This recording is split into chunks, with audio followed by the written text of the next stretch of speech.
Alors que les crypto-monnaies avaient connu une forte hausse suite à l'annonce de Donald Trump à propos de la réserve stratégique, on observe désormais un repli des crypto-monnaies. Quelles en sont les raisons et jusqu'où vont baisser les crypto-monnaies? C'est ce qu'on va voir tout de suite. Donc Donald Trump avait annoncé que plusieurs crypto-monnaies feraient partie de la réserve stratégique. Il avait cité le Bitcoin, l'Ethereum, le Ripple, Solana et Cardano. Donc ces 5 crypto-monnaies avaient fortement monté suite à l'annonce.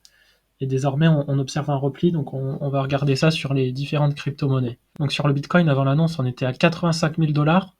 On avait eu une hausse jusqu'à 95 000 $.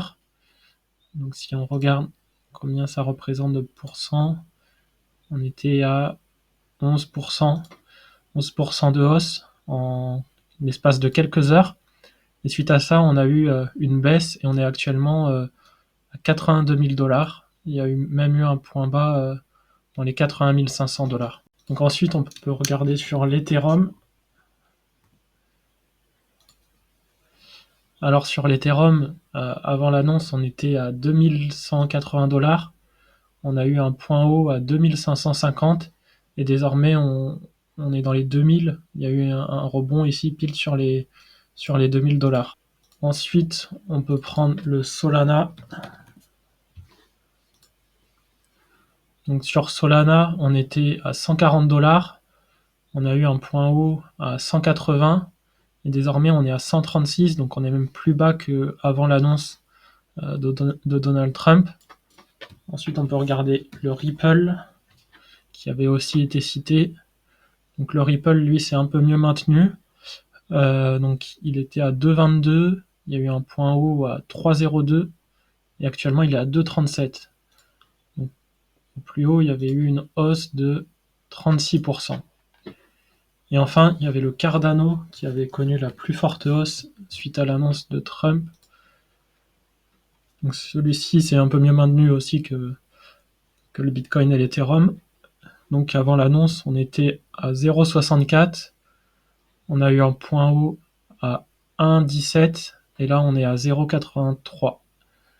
Donc en termes de pourcentage, on était sur une hausse de 81% au plus haut et actuellement on reste sur une hausse de 28% depuis l'annonce de Trump.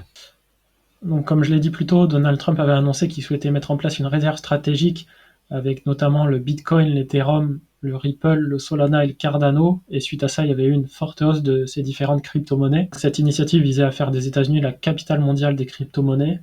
Et il avait fait cette annonce sur son réseau social Truth Social dimanche dernier.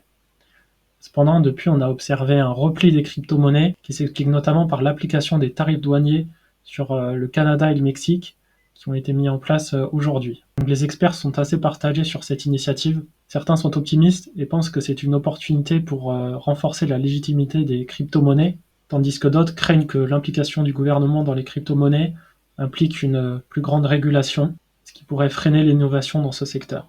De plus, il y a des questions autour de la volatilité des crypto-monnaies qui est risquée pour une réserve stratégique. Donc quelles sont les implications pour l'avenir des crypto-monnaies? Tout d'abord, si cette réserve stratégique voit le jour, ça transformerait le paysage du domaine des crypto-monnaies. Les États-Unis pourraient devenir leader mondial dans ce domaine et attirer ainsi des entreprises et des investisseurs. Cependant, la centralisation et la régulation iraient à l'encontre des principes des crypto-monnaies et il n'y a également pas de détails pour l'instant sur la façon dont sera mise en place la réserve stratégique.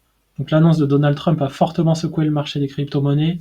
Suite à ça, la mise en place des tarifs douaniers a également eu un fort impact sur les crypto-monnaies. Et on voit donc qu'il est essentiel de rester informé et prudent dans ses décisions d'investissement. N'hésitez pas à partager vos opinions en commentaire sur le futur des crypto-monnaies et à vous abonner à la chaîne pour plus d'actualités.